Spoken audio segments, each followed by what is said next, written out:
Hey everyone, welcome to another unboxing. And as you can tell from the title, and if not, the shape of the box that we have here today, we've got a very special game to open it up. So let's get this cardboard packaging off. This is a game I was looking forward to last year, which did not have a physical release, and I was very excited when they announced this.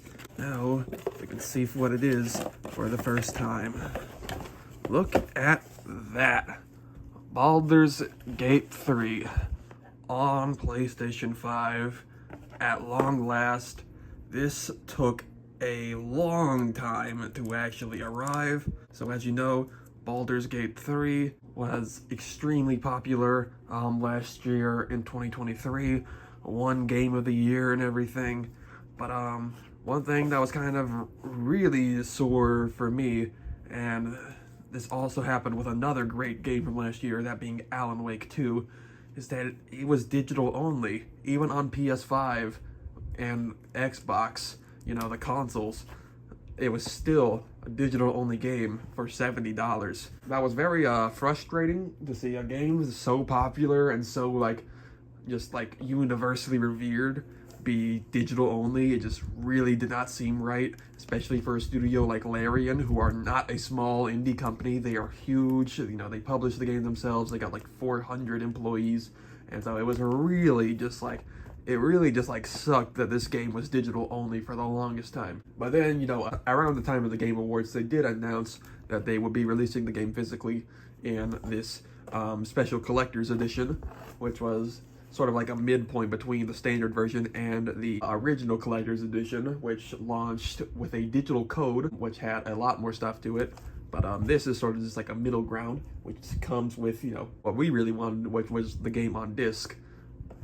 And the disc build that they are shipping out, because it's so much later, has a lot of patches and is very complete, which is also a pretty exciting thing. It sort of makes me think that, you know, if we're gonna go with like the narrative that everyone wants to spin, is like, oh, physical media is dying. So I can still be optimistic to say, even if all games, you know, go digital only at launch, you know, we still might get to a point where like physical releases come out, but they're after the game is done receiving all its patches and everything, and then they release the game on the Blu-ray with you know, the complete build, finished build. That way they preserve the best version of the game physically. Hopefully it doesn't come to that, but if it does, well then I think this will be a good glimpse into how a desolate future for physical media could still have a silver lining. But as I was saying, yeah, this game launched digital only. Same thing with Alan Wake 2, which I think I was kind of frustrated that Alan Wake 2 got so much criticism for being digital only, while Baldur's Gate 3, which was right there, pretty much got no criticism at all. Those were two of the best games of 2023, and I didn't play either of them because they were digital only. I played the other four Game of the Year nominees, which was Spider-Man 2, Resident Evil 4, Tears of the Kingdom, and Mario Brothers Wonder. I played all of those games and enjoyed them quite a bit. The two that I didn't play out of the nominees were the two digital-only games. Thankfully, now we're in 2024, and both of these games are being released physically. Obviously, Baldur's Gate 3 is out first, but Alan Wake 2 will be coming later in October, so I'm excited for that. It is another, you know, more expensive physical, deluxe edition, so I think that one's going to be about $80, but it's going to come with both DLC and a digital copy of Alan Wake 1 Remastered, which I already have physically on PS5, but you know, that's cool for people who don't have that. But anyway, this is the first time I've gotten one of these big box collector's editions.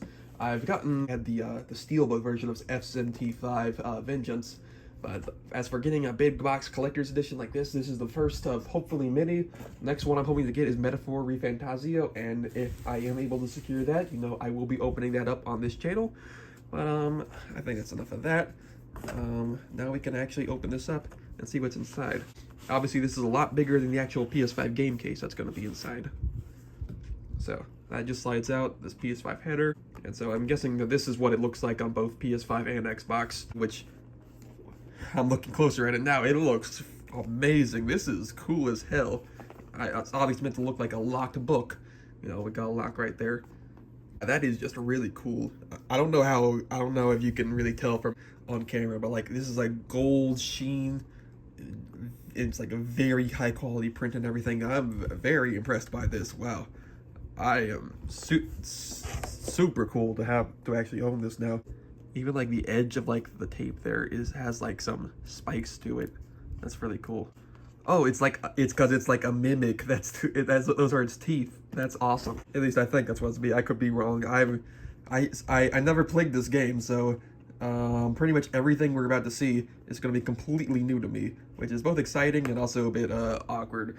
Because I don't think I mentioned it, but this deluxe edition was $100. It was $80 plus $20 shipping, and so spending that much on a game you know nothing about is a bit strange. But I'm glad I did it now that I've got it in my hands. Okay, so first thing we've got here, we've got some sort of thing. I think this is the poster, I believe. Yeah, it came. Oh. Does it fold out from here? No, I think it's a 3-panel poster. It's a bit unique, I guess. Not sure what I'm gonna do with this. It does look cool though.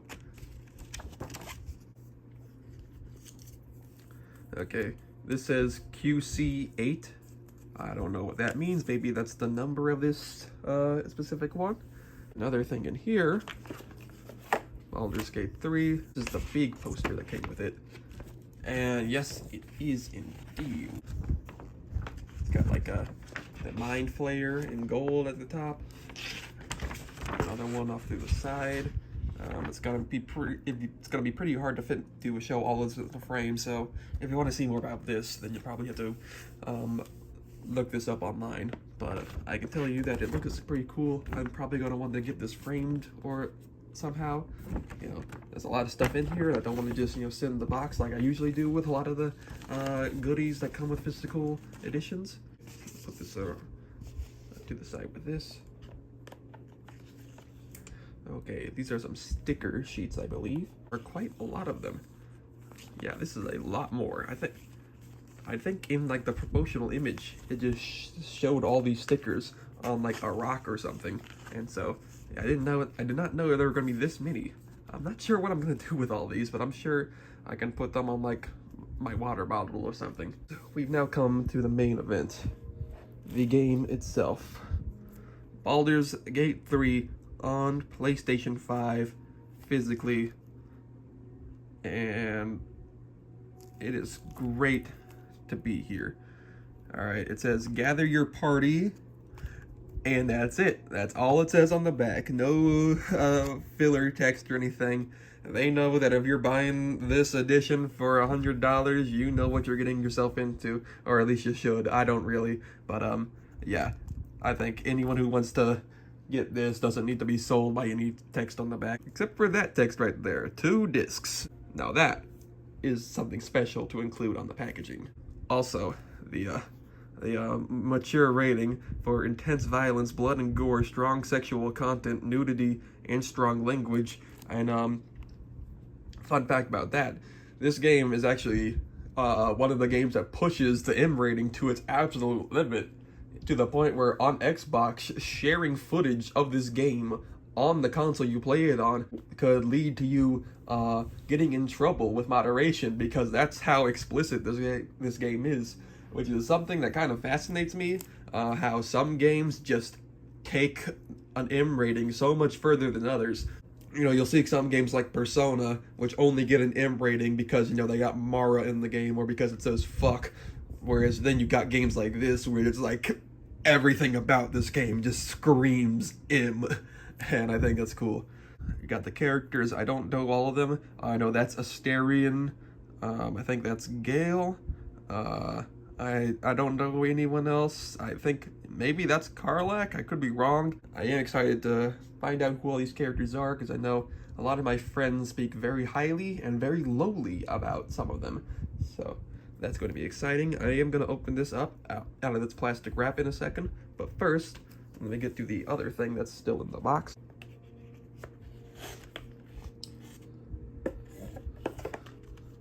Okay, we got Baldur's Gate 3 original game soundtrack, which is 3 CDs. Now that is cool. Looks like here, oh, we got our track listing somewhere. Oh, it's going to be on the back. So we got CD 1 with 14 tracks, CD 2 with another 14 tracks, and then CD 3, which has, it looks like 15. Lots of music to listen to. Not sure how I'm going to, because a little thing you might not know is that the PS5 doesn't read CDs, which is pretty surprising, but also not, because like how many people are listening to CDs on their PlayStation anymore? But I do remember I used to, I don't know if the Xbox Series X read CDs, but I do remember I used to listen to CDs on my Xbox One back in the day, and it'd be kind of pretty weird if, you know, the Xbox can read CDs, whereas the PlayStation 5, which, you know, you would think be with like Sony and everything, would be more inclined to support that older tech, doesn't. But I'm not sure if the Xbox Series X does. If it does, I'm going to say right here if it does. Okay, now you know. Yeah, I think I'll probably have to get myself a CD player eventually, because I got this, and I also really want to get the Persona 3 Reload CD, because, I mean, just look at that cover art. It looks so cool. I mean, obviously it's not as cool as the vinyl record cover art, and maybe I should prioritize getting a record player over a CD player, but you know, you gotta do what you gotta do. It looks like the last things in the box are these patches. Looks like there's only 2 of them. I thought there would be 3. You know, just you know, you'd assume there'd be 3, but 2. That's pretty cool. Looks like we got like a hand of the skull. I'm sure that's like an emblem of like a tribe or something, or like a clan or some sort. I'm sure I'll find out pretty soon into the game. And then we got this, the Fist of Fire.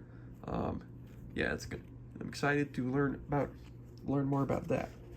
And so the rest of the box just has some styrofoam. Yeah, very sturdy. This is very well built, and I'm very satisfied with this. So now let's try putting all this stuff back for now. I am definitely going to take all this stuff out later and really display it well and put it to good use, because, you know, this is a pretty hefty collector's edition. You really want to get your money's worth out of it, even though I got my money's worth just by this thing right here. Yeah, so when you really think about it, this right here is $70, but all of this is technically supposed to be another 10, even though really it's another 30.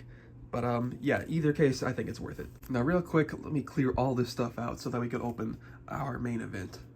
One last thing to note is that this front cover is actually 3D embossed, and you can feel it if you run your hand across it, so that is very cool. But anyway, let's get on to our game. And, you know, it's very cool just to hold this in my hand finally, and I am definitely looking forward to having this alongside Alan Wake 2 when it comes out.